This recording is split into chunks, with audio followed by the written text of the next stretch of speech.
छोटे से गांव में रहने वाला बंटी एक होशियार और चुलबुला लड़का था। उसे मकर संक्रांति का बेसब्री से इंतजार रहता था, क्योंकि इस दिन उसकी सबसे बड़ी खुशी होती थी पतंग उड़ाना। गांव के लोग इसे पतंग महोत्सव के रूप में मनाते थे। हर साल गांव में पतंगबाजी की प्रतियोगिता होती थी और इस बार बंटी ने ठान लिया था कि वह यह प्रतियोगिता जरूर जीतेगा। बंटी ने अपने सबसे अच्छे दोस्त चिंकी के साथ मिलकर एक खास पतंग बनाने की योजना बनाई। दोनों ने बाजार से रंग-बिरंगे कागज, मजबूत डोर और बांस की लकड़ियां खरीदीं। बंटी ने कहा, चिंकी, इस बार हम ऐसी पतंग बनाएंगे जो सबसे ऊंची और सबसे मजबूत होगी। दोनों ने मिलकर अपनी पतंग को सूरजमुखी नाम दिया। पतंग के ऊपर सूरजमुखी का डिजाइन बनाया और उसकी पूंछ को चमकीले रिबन से सजाया। गांव के बाकी बच्चे भी अपनी अपनी पतंगों की तैयारी में जुट गए। हर किसी के पास अलग अलग डिजाइन की पतंगें थी। रामू की पतंग पर शेर का चेहरा बना था, टीना की पतंग पर तितलियां और मोहन की पतंग एकदम सादी लेकिन बहुत बड़ी थी। सभी बच्चे अपने पतंगों के साथ मैदान में इकट्ठा हुए। बंटी ने अपनी पतंग को देखा और कहा, हमारी सूरजमुखी सबसे खूबसूरत है। इसे उड़ते हुए देखना मजेदार होगा। मकर संक्रांति का दिन आया। सुबह से ही हर तरफ खुशियों का माहौल था। महिलाएं तिलगुड़ के लड्डू बना रही थी, बच्चे पतंगों को तैयार कर रहे थे और गांव के बुजुर्ग चौपाल पर बैठकर त्योहार की बातें कर रहे थे। सूरज की पहली किरण के साथ पतंगबाजी का मुकाबला शुरू हुआ। मैदान में रंग-बिरंगी पतंगें आकाश में उड़ने लगी।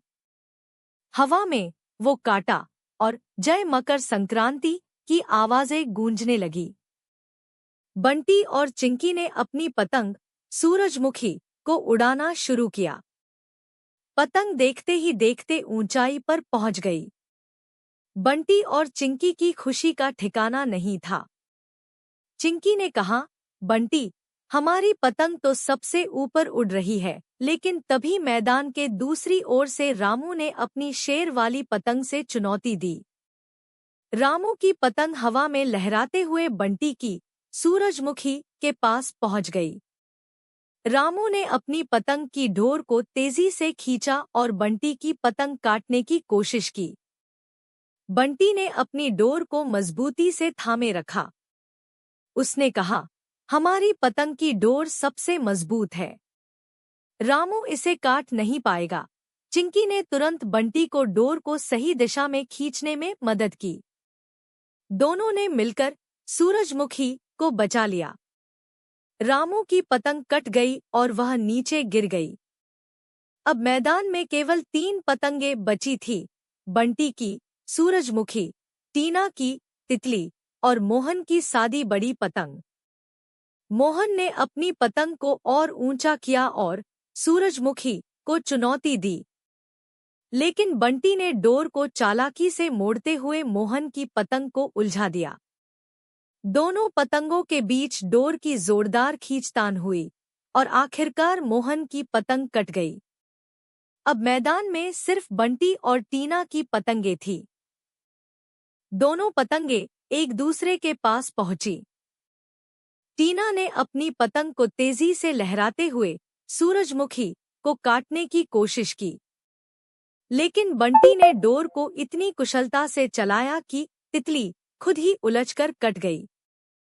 सभी ने तालियां बजाईं और बंटी की जीत की घोषणा की।